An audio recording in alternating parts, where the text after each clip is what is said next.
member of the press, on behalf of the African Ambassador Group here in the United States, please allow me to welcome you all here at the Embassy of the Republic of Congo for the launching of Africa Week that will finish by the African Day Golden Jubilee celebration on May 23rd, meaning next week. I am surrounded by my colleague here. Let me introduce them to you, or let me have them introduce themselves to avoid any protocol difficulties. Excellencies, please introduce yourself. Or for you, let me introduce you. This is Ambassador Odebo from Kenya, who is the current chairman of the African Ambassador Group. Good afternoon, and thank you so much for coming. We are delighted that you are here, able to join us today. We are looking forward to an exciting week, this week and next week as well. Thank you so much for coming. Cheikh Nia, Ambassador of Senegal. Seydou Bouda, Ambassador of Burkina Faso. Develelo Serens, Ambassador of Botswana. My name is Steve Matenje, the Ambassador of Malawi.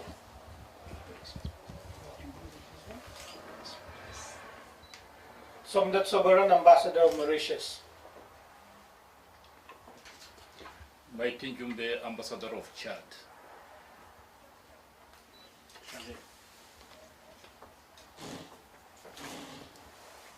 Christophe Bakou, Minister and Consular, Embassy of Côte d'Ivoire.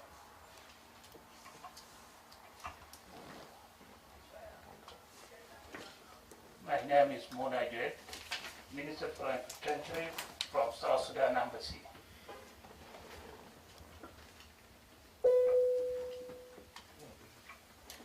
Any other representative from any embassies? I can see Morocco, Equatorial Guinea. Embassy of Mozambique this year. Michel Esolo, First Secretary, Embassy of Cameroon. My name is Roman Obama, the Second Secretary of Equatorial Guinea Embassy. Mahfoud Bahbouhi, Minister Counselor of the Embassy of Morocco. I'm the Deputy Chief of Mission, the Ethiopian Embassy. My name is Mohammed Tawfiq. I am the Ambassador of Egypt. My name is Al-Hafiz Isa, DCM Embassy of Sudan. Hazel is my name. I'm the DCM Ghana Embassy. Joel Mrawagaya, Economic Counselor, Burundi Embassy. Fatima Sidikou, Niger. Welcome to you all. We're here for the kickoff of Africa Golden Jubilee celebration that will start this week by the launching, and on the 17th, the African Ambassador Spouse Association, in connection with this African Day celebration, will have an event at the Smithsonian, co-organized by the spouses of Ambassador Association and the Smithsonian. On May 21st, here at the same embassies, we will have the diaspora that we convene here with the African Union to talk about the role of the diaspora in the protection of environment and sustainable development in Africa. And on May 23rd, next Thursday, we will have the Golden Jubilee celebration. We are expecting about 700 guests, That special event will take place at the Washington Hilton, 1919 Connecticut Avenue, here northwest in Washington, D.C. So this is the program of the event. But we have invited you here to express to you, first of all, our appreciation for all the role that you have been doing to promote Africa towards your information, towards the press here in America and towards the world. We're here to tell you what is the meaning of this celebration. This celebration is about the unity of Africa. 50 years ago, on May 25th, Africa decided to be united in Addis Ababa with the main goal was liberation of Africa toward unity and of course to make sure that Africa will be getting developed only if it's united. 50 years have passed, and we have 50 more years to go to celebrate the century of unification of Africa. This is why this celebration is extremely very important. Now that the goal of African unity has been reached, based on the idea of the founding fathers, Africa being now united, the goal is now to be developed. A strong Africa, a developed Africa, will need to be and to remain united. That is why I think we have all to continue to join the effort to be united. But for that unification, of course, Africa needs to communicate. We, African ambassador here in the United States, we celebrate every year this unification. All the chair the organization committee of this celebration, along with my colleague, Ambassador Moussa Kembe from the Central African Republic. He is on his way to New York because he has to be with his Prime Minister here. But he asked me to convey to you his sincere thanks for your presence here. This celebration with a different activity for the past 50 years have brought us a lot of lesson. A lot of lesson today. We think that we have to really think about African Renaissance. This is really the meaning of this celebration. What is going to happen in the next 50 years? The last 50 years has been very successful. Like you know, we reached the goal of decolonization. We reached the goal for the liberation of Africa, the end of apartheid in the southern part of Africa. Now, Africa is united to continue to maintain peace, security and stability in Africa, but Africa is united to develop itself through regional integration. Through regional integration, this is really the goal of African unity today, to continue regional integration and to reach all the goals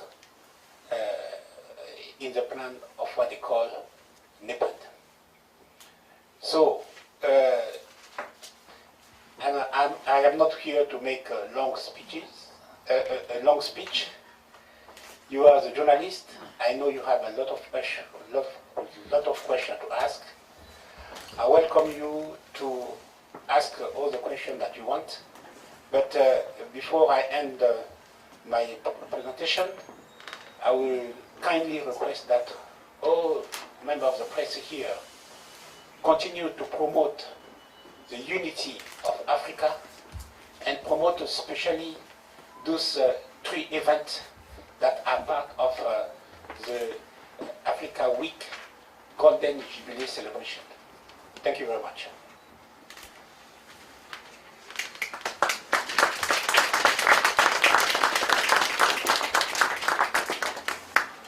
So the floor is open for questions.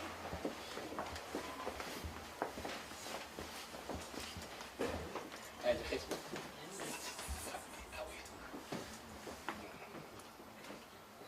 Question? Yes, Arjun. My name is Arjun Banda. I'm from Pan-African Visions, and 2 questions, if you don't mind, Mr. Excellency. One is on the relationship that Africa has with the ICC. We have one leader, we've been told already, Charles Taylor, and we have a couple of other leaders who've been indicted. What is the stand of the African Union on these leaders who have been targeted by the ICC? And second question, after 50 years of unity, we still find NATO forces intervening in a country like Libya. And we still find foreign forces intervening in Ivory Coast and most recently in Mali. So when is Africa going to be ready to take on its own security needs? Thank you. Thank you very much for your question. This is a very political question, but we are here in diplomacy. We understand that in diplomacy, we diplomats, we are not politicians, but we manage the position of our politician. That question on ICC, the views of African Union is very simple. And I think you all know the position of African Union. And that will not change in this press conference. That position remains the same. Anything that African Union disagree with ICC is the same position that we ambassador we have here in America.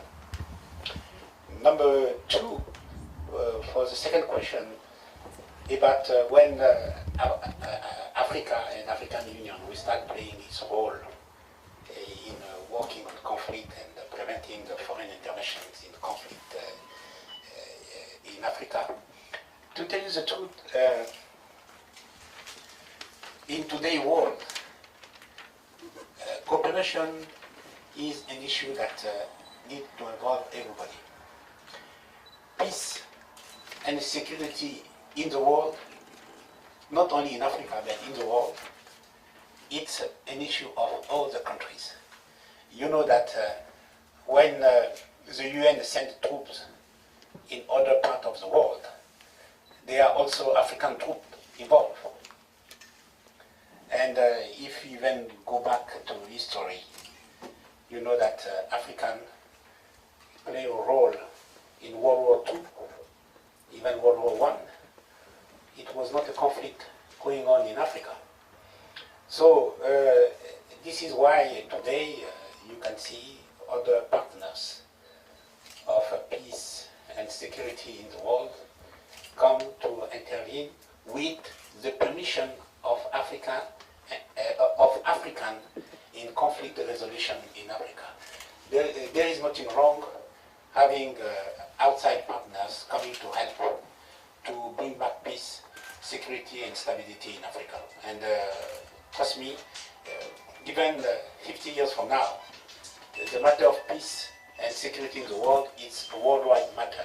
It does not belong just to Africa when it comes to Africa. You know that people from different parts of the world, they got interest in Africa. And it is normal that if there is a conflict, everybody gets interested in finding a solution. Just one finger cannot wash the face. You need the 5 fingers.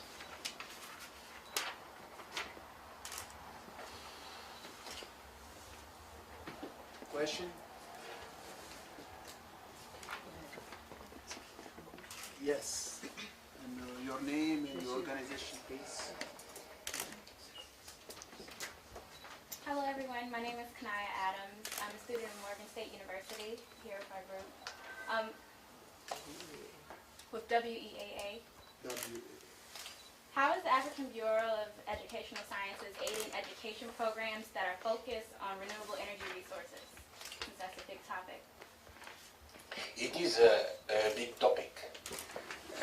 We think that renewable energy is a matter of everybody's interest. So the problem with energy, we know that energy, when it's used, it does not renew by itself. It's burn and go. So we need to focus a lot on renewable energy. It's efficient in renewable energy. So far, Africa is providing a lot of energy, non-renewable energy towards the world, from the United States here to China to Europe.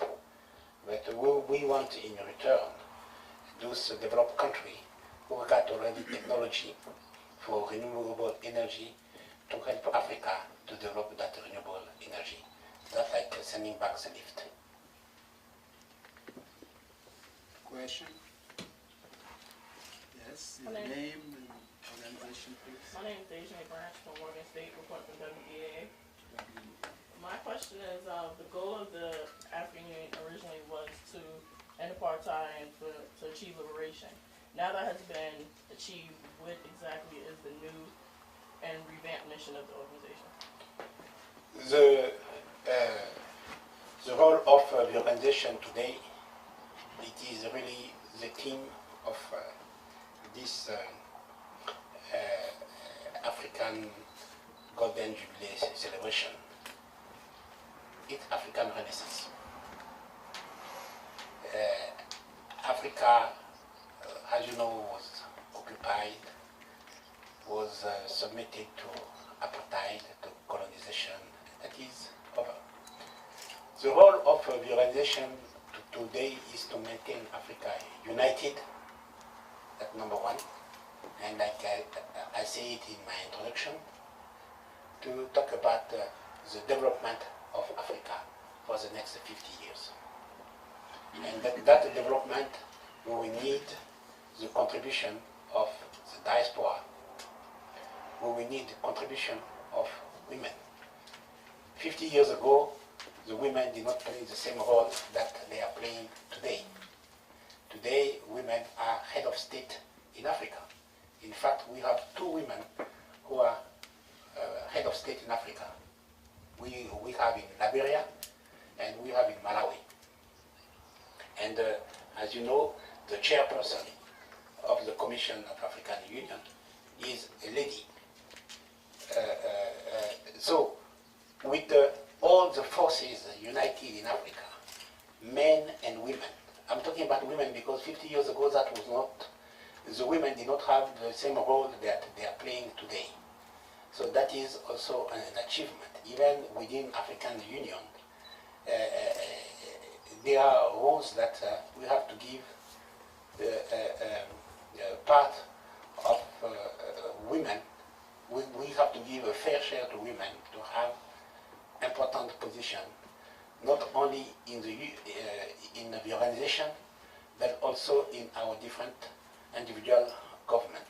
So the goal for the next 50 years is to continue to be united, to continue to develop regional integration, and really the goal for Africa for the next 50 years is to become a super continental power.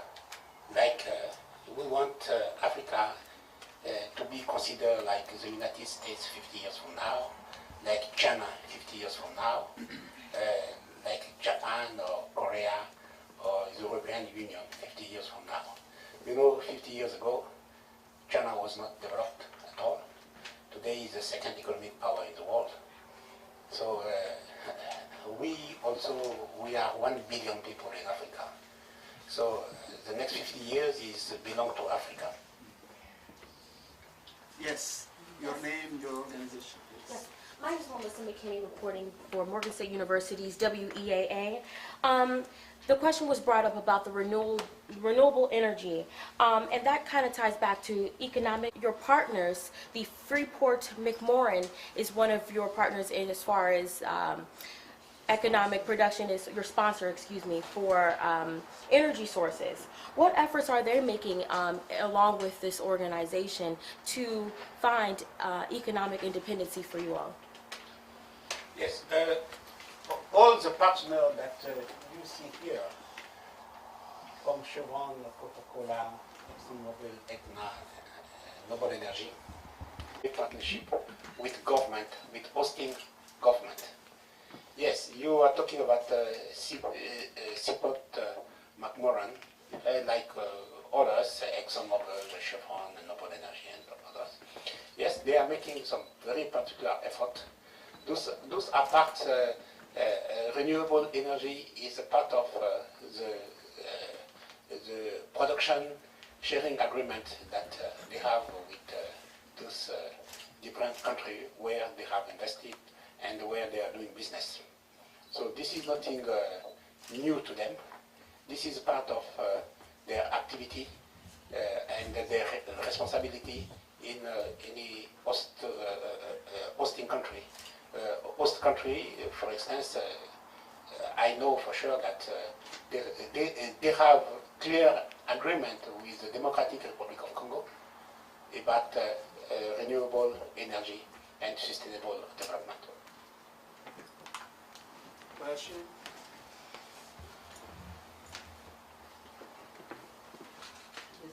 Yes. Your name? My name is Sinead Hawkins, Africa Today. Yeah. The African World Today. My question is, 50 years ago, there was less technology developed. What new technology are you using in the AU to further the African Union? Yes, it's a fair question. Yes, 50 years ago, we did not have the same technology, and today we are living in high-tech and IT technology, IT and high-tech era, where communication it's very useful. Okay, one thing that you have to consider is that a few years ago, African Union did not even have a representation here in the United States. Today, I think since 2006, African Union has a representation here, and the United States became the non-member country to have an ambassador accredited to the African Union.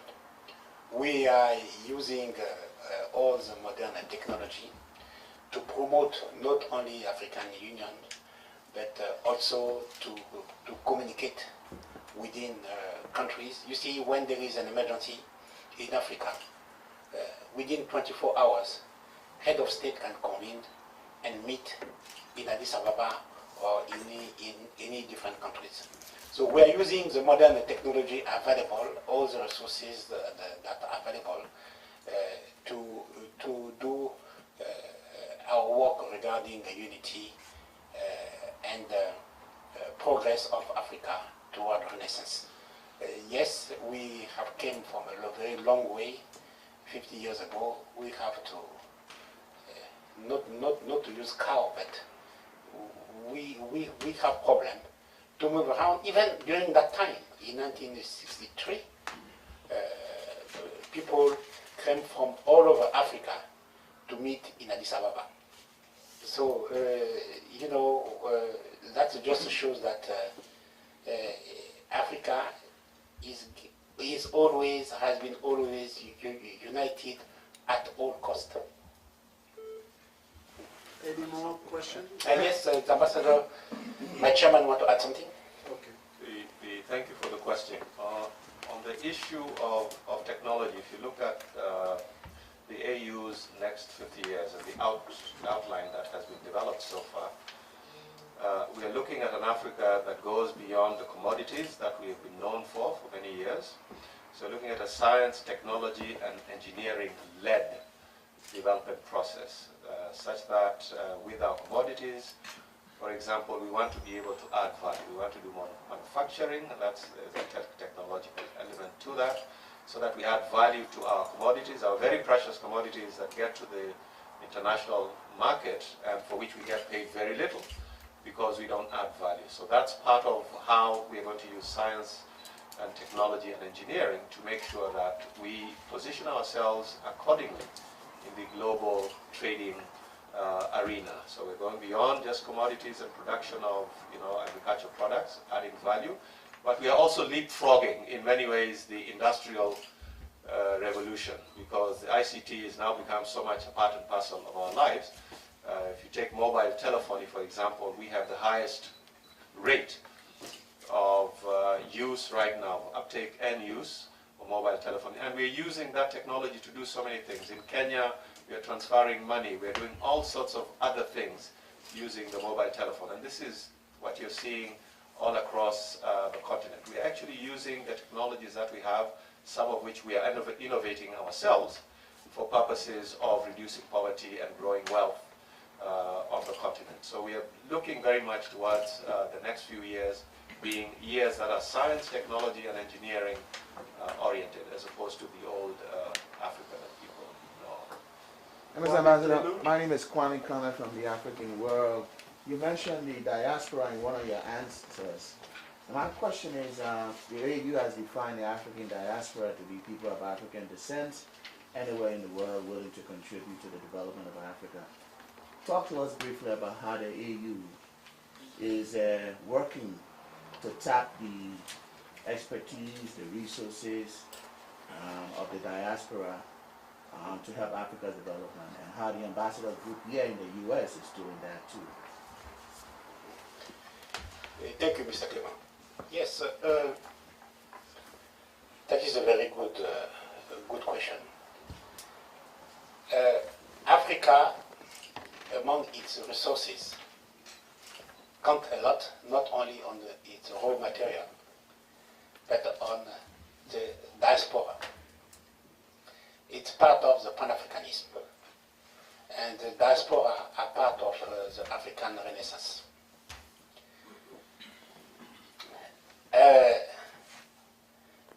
You know, Africa has 5 regions. The diaspora is considered as the 6th region. This is just to tell you how important is diaspora. We all know that in African diaspora, you find millionaires, you find very highly educated people, and you find also a student, you find the youth. Africa 50 years from now will need the youth who are 2 years old today in the diaspora, born in all the clinics towards the world. Yes, African Union and African countries are giving a big importance to the African diaspora. You know, in many of our countries here, we have now ministry in charge of the diaspora. We have in our different countries a special advisor to the president in charge of diaspora. This is just to tell you that Africa will not keep moving by ignoring the diaspora. Diaspora, like I say, is the 6th region of Africa. And we, the African Ambassador Group here in the United States, we welcome to work really closely with the diaspora. We open our embassies to the diaspora, and I'm talking under the control of our current chairman of African Ambassador Group. Even our group, we welcome diaspora leaders to talk about what are the views and vision to cooperate and to work with the continent, with the institution of the continent to make available the resources for the development of the continent. So the diaspora is a very big player, a very big ingredient to the development of Africa for the next 50 years at least. Gentleman here. Sure. Ambassador Mauritius, want to add something? Yeah, actually, a very few words on this as far as the question of how the ambassadors are engaged in working closely with the diaspora. You will have around this table a number of ambassadors who have been traveling throughout the United States in engaging the diaspora in various themes and lectures and connecting the embassies, connecting their countries with respective, with different groups, such as you have a number of African American chambers of commerce, where you have got a couple of ambassadors who have gone there, who have delivered lectures, and who have brought home what is happening in their country to the diaspora who are here, and that way engaging them in constructive dialogue and conversation where they can be meaningful in bridging or connecting the continent with the people who are here around, the diaspora who are here around. And I'm pretty sure that a number of ambassadors who have traveled across the country, and in an increasing number.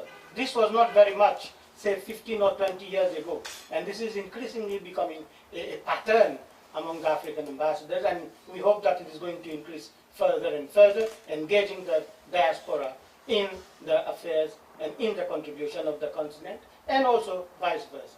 Thank you very much. Thank you. Yes, gentleman right here. My name is George Chobich, WEAA. Following up on what he said about the African Union Diaspora Initiative, I wanted to ask first if it has a youth component, and second, if the component is linked to the youth in Africa. In my country, Kenya, I know the youth are the majority, but I don't know about the other African countries. You said? Maybe you can be corrected. So how can that diaspora initiative be, connected with the youth who are the majority to the ones back home, in terms of development and mostly media and the image of Africa? Thank you, sir. Just for your information, with 1 billion people in Africa, the youth are the majority of the inhabitants in Africa. So this diaspora initiative and partnership with the continent is really in partnership with the youth. The youth play a very big role. When you talk about the future, you have to talk first about the youth. So this is obvious that the youth should be engaged and should be really part of this partnership, the diaspora and the continent. There are different initiatives that our government are taking, and in this Pan-Africanism and Renaissance, we think that we should continue to approach the youth toward the US as far as we are concerned here in America. We have to open our embassies to the youth and continue to talk to them about the continent. We have in our embassies different activities toward the year where we receive youth from the diaspora and youth from the US who are interested in Africa. So I think those activities should continue. Ambassador Botswana want to add something.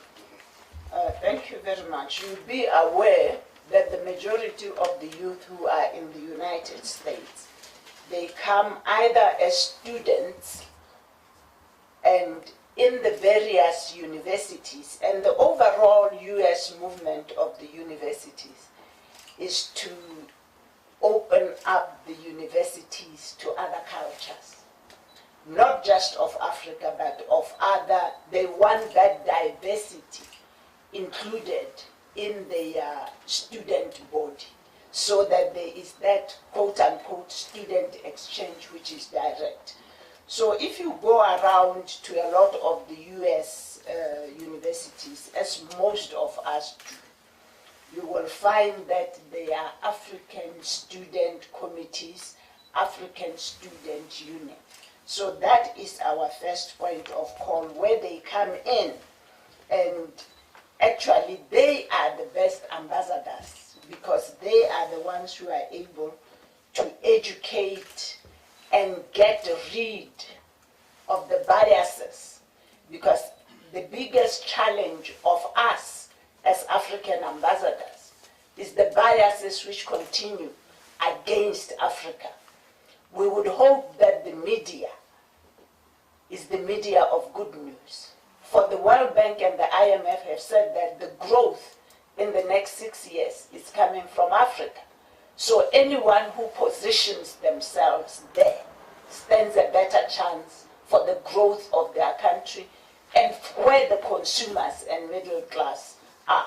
So this is why when you talk about economic development, which was asked earlier on, and us promoting intra-regional trade, we are moving Africa to a positive Africa. And don't forget that the majority of members of the African Union are not even 50 years old, as the AU is 50 years old. So most of them are young democracies with challenges of young democracies, but overall a continent on the move. So the youth are very much the ambassadors who continue to sell Africa in a positive light. Thank you. Thank you, Any more Ambassador. questions? Yes, sir. Ambassador of Egypt. Yes, thank you. Thank you, Ambassador. I would like to add to what my colleagues have said, that as an African group, we are open to the African diaspora and particularly the youth. And I would like everyone in the African diaspora to consider us as a resource. We are willing to listen to suggestions, and we are willing collectively to work towards achieving any requirements that the diaspora, and particularly the youth, may need. So please come to us. Our doors are open. Our arms are open. We welcome you, and we are willing to do anything that you will request us. And we will work collectively as an African group. Thank you for that. Thank you, Ambassador. Yeah, Jan Duplain. My name is Jan Duplain, and I'm with the National Press Club. And I just want to follow up what the ambassador from Botswana talked about, which is the coverage of Africa. And I'd like to extend an invitation to this group to come to the embassy to put together an evening, an African Union evening. Now, I know you have plenty going on during this month with your other events going on, but next year will be the first president that we'll have at the National Press Club who's going to make his administration an international focus and bringing in all the ambassadors.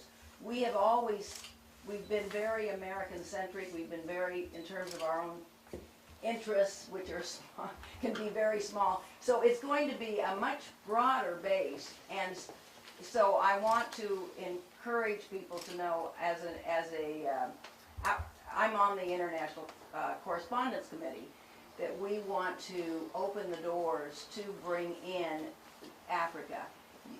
The ambassador from Botswana is right. We don't know about the African continent. As some of you know, some of the people have even referred to as the African continent as an African country. And our ambassador keeps reminding us that you are all individual countries and that collectively you make a continent. But anyway, there's so much to learn from your countries that I'm here on behalf of them to outreach to say, let's have you over to the press club. Let's have a special evening of the African Union that we do with this new administration that's coming in next year. And lastly, I just want to, I love the idea of an African Renaissance. I think that's an exciting word and feel to it. Can you talk to me a little bit about the cult? I also represent cultural tourism, so we're interested in how you see cultural diplomacy as being part of this African Renaissance, and also tourism that can, because there is nothing more that is eye-opening and that can open the doors for each other than when people visit your country. And here in Washington D.C., we have more embassies than anywhere in the world. So this open house that we have is a great opportunity for people to just experience briefly what other countries, their food, their culture, their language is like. So if you'll talk to me a little bit about the African Renaissance and how you see culture and tourism playing into that. Thank you, Jane. Yes, you know, when you talk about tourism, you talk about discovery. You talk about business. For a long time, tourism was the biggest industry in the world. Africa is very lucky to have diversified culture. With over 1 billion people, with hundreds of different cultures.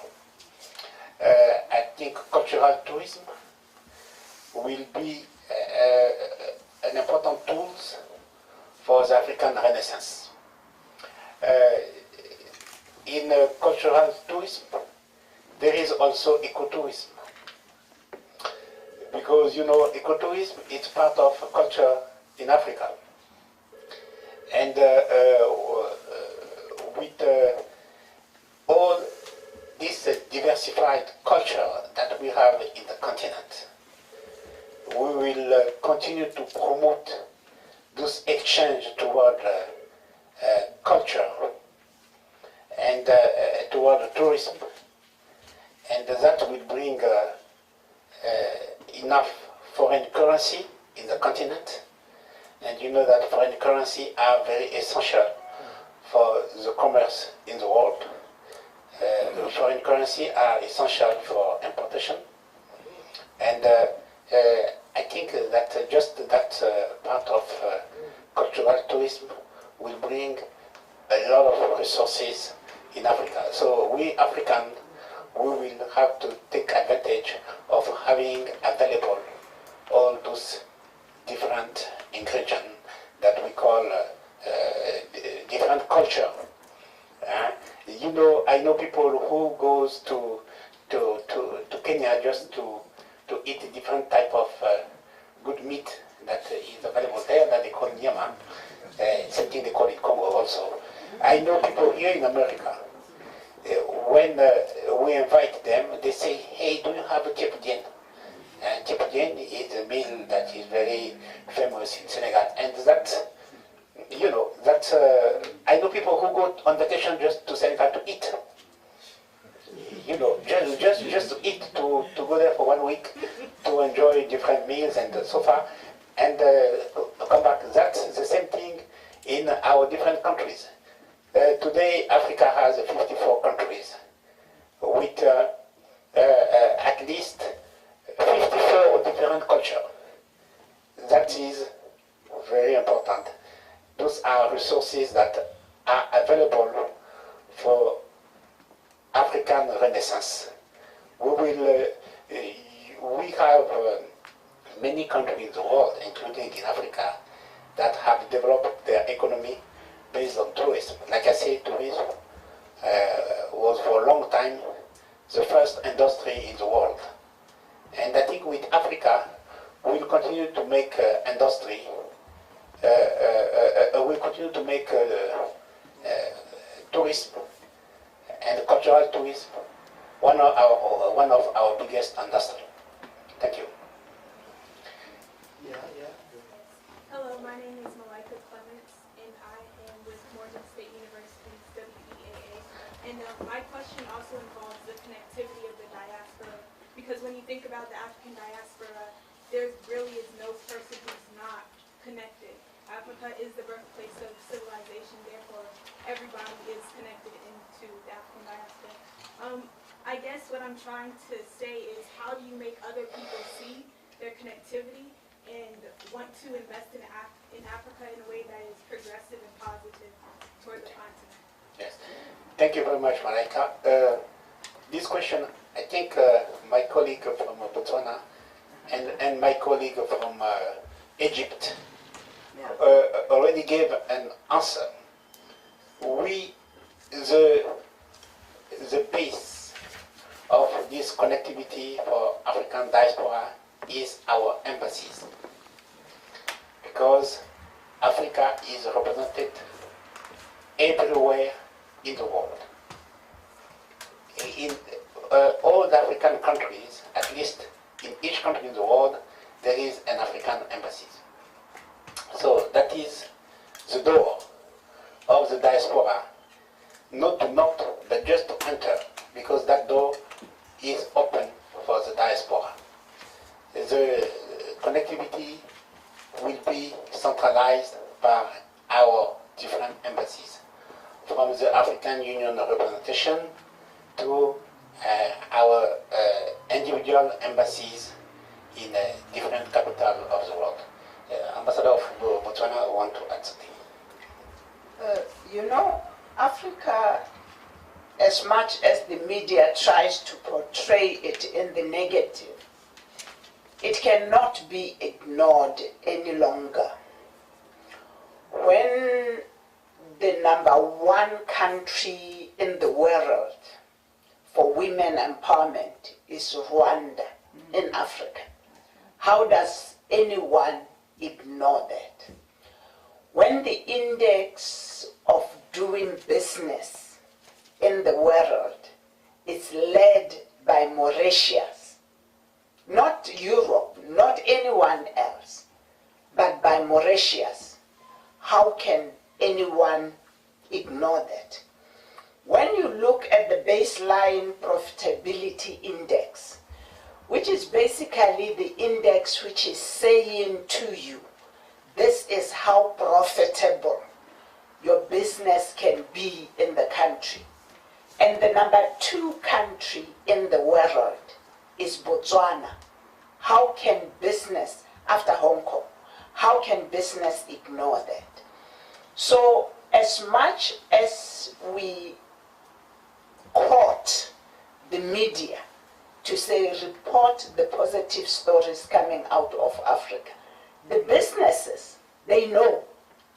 The businesses know where their profitability is high and where they need to go to. And where there is no single commodity or mineral that you cannot find in Africa, how can anyone ignore that? They can only do so at their detriment. When the #1 producer of diamonds in the world is Botswana, if you want diamonds, how can you ignore that? So yes, we need the diaspora. This is why we held the first conference in Cape Town in South Africa on the diaspora, to bring everybody on board. We need the youth yourselves to read and report the positive stories. We need cultural tourism to come and experience 54, probably times 10, 540 cultures, Because in Botswana, in Congo, you would have 3, 4 different, 8, 10 different tribes which do things differently. Gone are the days of history where we learned that Africa was the dark continent. Today, everybody knows you want to see the light, associate yourselves with Africa. The ambassador of Egypt is here.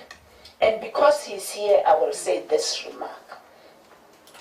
The so-called Arab Spring, what everybody, especially the media, missed was that it was the youth who were using technology to start a revolution.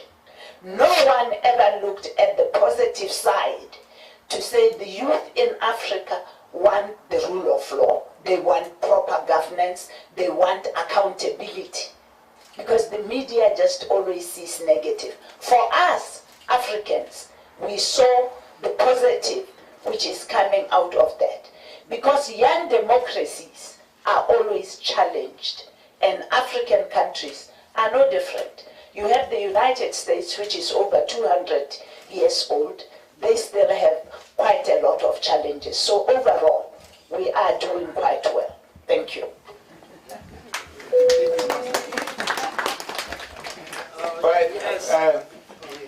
Yes, one last question.